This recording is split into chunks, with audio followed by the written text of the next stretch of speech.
Welcome to Coffee to Go, where we center ourselves in the scriptures, seasons, and holy days of the Christian tradition. I'm Karin Peter, here with Blake Smith, and we welcome you on the journey. So today is the fourth Sunday after Epiphany, so we are still in the season of light. And we're at the place in the scriptures that's called the beatitudes, but a lot of people refer to them as the blesseds. So we'll see what that sounds like when Blake shares that with us. So when we think about where we are with Jesus this week, we are on a mountain and Jesus is teaching. So in Matthew, a mountain is where all of the momentous things are set. Anything that's like super, super important and wonderful and miraculous happens on a mountain in Matthew, because he's always trying to point to the importance of things, and he uses the setting for that. So it's not really a topographical designation. It's meant to indicate that this next bit is like super important. It was a super duper momentous occasion. So with that in mind, let's hear our scripture.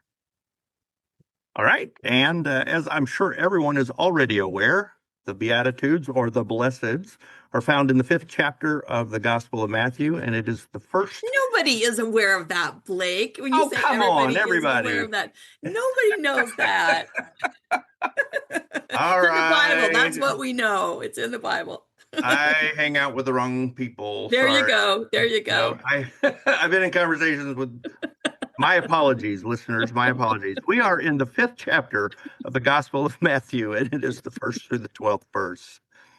When Jesus saw the crowds, he went up the mountain, and after he sat down, his disciples came to him, and he began to speak and taught them, saying, "Blessed are the poor in spirit, for theirs is the kingdom of heaven.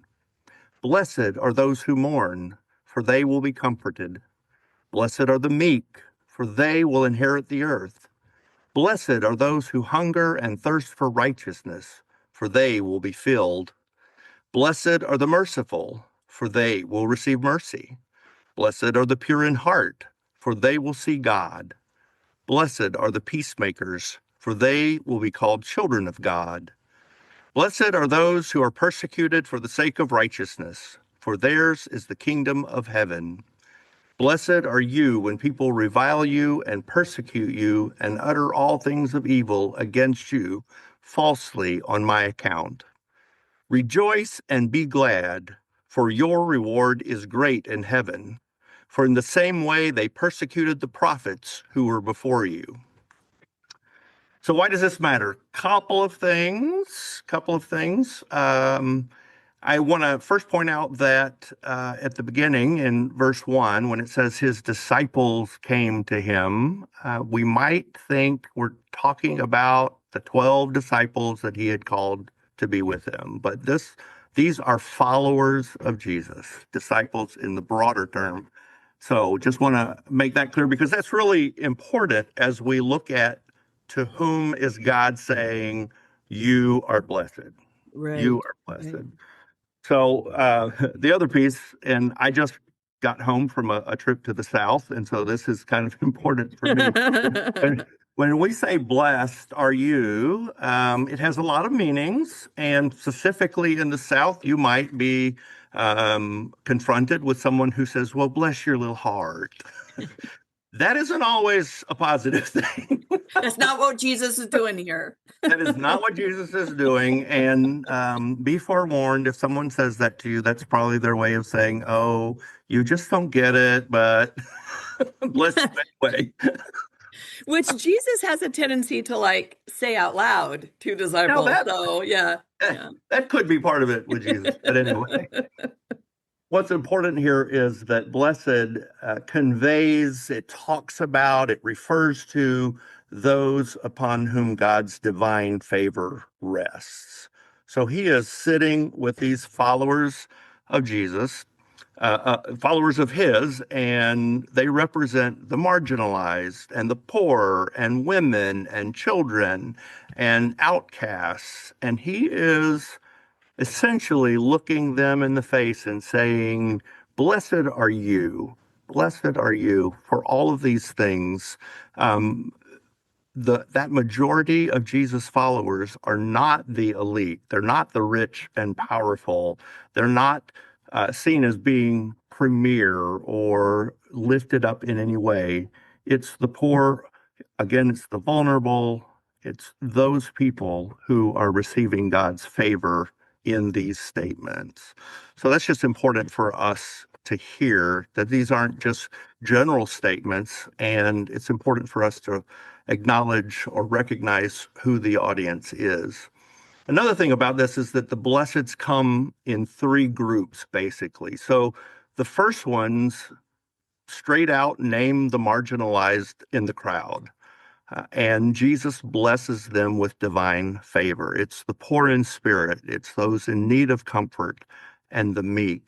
And another quick point, and I think we may have mentioned this a long time ago. I know that on some other the Beatitudes come up throughout the lectionary, but meek does not mean or equal weak. And I think we won't go into that in depth, but just an important point also to pick up here is that meek doesn't equal weak, although our culture would imply that it does often. Yeah. Meekness is the ability to maintain self-control in the face of anger and injustice. Yeah. That's hard. That's not a sign of weakness. It takes incredible strength at times to maintain that self-control in the face of, quite honestly, things that are happening in our everyday lives. Yeah, absolutely. The next four blesseds are kingdom practices. They identify God's reign, this upside down kingdom that we often talk about. So it's justice making and kindness and compassion, authenticity and commitment to God's unfolding purposes. So these are actions that we engage in that identify us with that upside down kingdom. And then the last section are names that the challenges. It names the challenges that we will face or that people will face when they are attempting to live into the peaceable reign of God. It is countercultural. So when you do these things, you become a target when you stand on behalf of others. People will revile you, Jesus says, and they will slander you, and they will try to point out the reasons you are not like the Jesus that they worship. And probably you are not like the Jesus they worship. But you are like the Jesus that we know and understand. So we have seen this very recently with the victims in Minnesota, who are those who are trying to stand on behalf of others and stand in the gap, who have been slandered and reviled. So this is the kinds of people and the kinds of things which Jesus is referring to here. I mean, to live into the reign of God, this kingdom of heaven, the upside down kingdom, we must act differently than how our world functions. And when we do that, we run up against the power structures of the world. We talk about this on and off again here at Coffee to Go. We have a mandate, if you will, as Christians to act in accordance with God's good purposes in the world. Christopher Home writes that the Beatitudes clearly point out that blessing alone is not enough. I want you to hear this. What immediately comes to mind is, I'll pray for you. You're in my prayers. Yes, thoughts and prayers, sending thoughts and prayers. Yeah. And that's just not enough. That's just not enough in many of these situations where injustice is taking place. And so blessing alone is also not enough. We are called to engage in kingdom practices, those in that middle section of justice making and kindness, humble service, things that bring about transformative action. So it is an acknowledgement of these things. It's acknowledgement of who is blessed, and it's some really, I think, perhaps some might say a little veiled, but it is a calling of and a listing of things that we need to be engaged in. So, and I think like what's really interesting when we start looking at this and we look at who, let's take Minnesota, for example, who is standing up on behalf of others are people who have white privilege. They yeah, have all kinds of privilege. Um, it's an important illustration of what it means to act for justice on behalf of your neighbor. This is not a political practice. The politics have nothing to do with this. And so, listeners, if you think that's what's being talked about, it's not. You can take all of that out of this situation. This is, as you said, a mandate for Christians, regardless of your political perspective, to practice justice, to be kind, to be merciful, to stand for others, to care about what's happening. So just want to caution our listening audience that this period of time working up to Lent might be a little uncomfortable because these scriptures speak to the kinds of things that are happening right now in the USA and other parts of the world. absolutely. And I was just this morning reading a news article about a small rural town in Montana who has had this come to their doorstep. Yeah. Folks who saw this as a political issue until one of their own, a beloved member of the community and family who contributes in many ways to the health and well-being of the community, has been a victim. Yeah. And how these folks with white privilege who just didn't understand that until it was right there with Mm-hmm. one of their neighbors. And, some of them driving as far as 4 hours to be present at a court hearing on Yeah. behalf of the neighbor. That's using that privilege to speak out. So, yeah.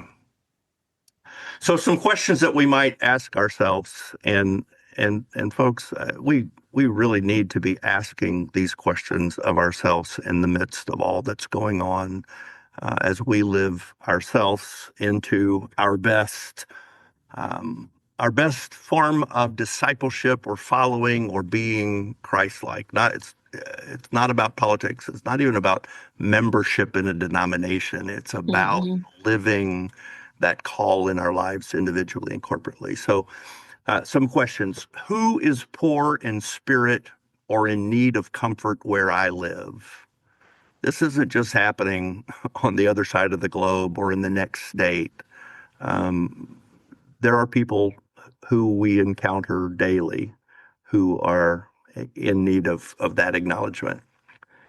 The second question will be, in which kingdom practices do I engage? So thinking about the justice making and kindness, which practices do I engage in? Do I seek justice for others? Do I treat others with kindness? Do I comfort the hurting? Just to put that in some really easy ways to think about. And finally, what am I willing to risk to truly bless others? And I'll leave it with that and let Karin give you some way to experience it. This week. So I think this week it would be important to engage in one transformative kingdom practice. It's hard to just do everything at once, but if we just pick one, and so think about that. I'll give some ideas here, and in your mind, think about what might work for you. So it might be to extend kindness to someone you might otherwise simply pass by, or even someone you don't like that you work with, or that kind of a thing. But be intentionally kind to someone you might otherwise overlook. or it might be to provide a service. We're called to be humble and to serve others. So it might be to provide a service to your neighbor, taking out the trash, donate to a family shelter, visit a senior in a home, or check in with an acquaintance who is under the weather, but provide some kind of service to others. And finally, it may be for you that you want to speak truth to power. In all meekness, with all self-control. We don't want to, as Dale Luffman used to say, we don't want to attack the monster by becoming the monster. So we want to be careful and use your authentic voice. If it's writing a politician or congressman, if it's going to the Chamber of Commerce to talk about something in the business world, or it's going to your city council to talk about something in your community, or even your school board, or whatever they call PTA now. Speaking truth to power in all meekness with your authentic voice. So choose one kingdom practice this week: kindness, meekness, justice, humility, and make that a part of your week. Yeah, I look at those and I think the speak truth to power in all meekness is, for me at least, definitely the hardest. Well, that's what, 1 Peter 3:15 is: always be ready to tell someone the reason for the hope that is in you with compassion and gentleness. It says. Yeah. So, yeah. Darn it. Yeah. Darn it. I know. I hate that part. Okay. All right. Well, how about speaking of with kindness? Let's do a blessing. All Our right. blessing today comes from James Cruz, and it's called "The Darkest Before Dawn."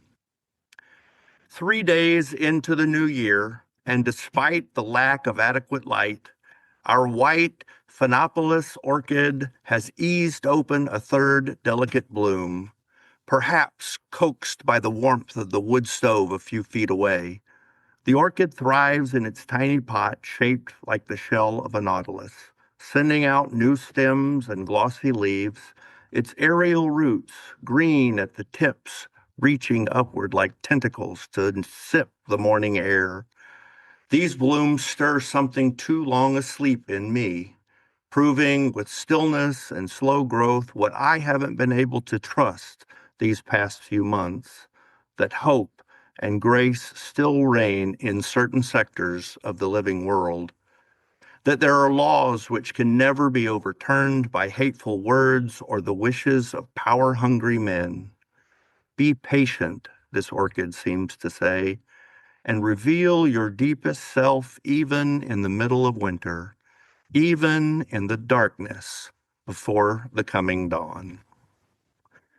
Well, thank you everyone for joining us here at Coffee to Go. We invite you to join us next time for the next part of our journey through the liturgical seasons and holy days of the Christian tradition.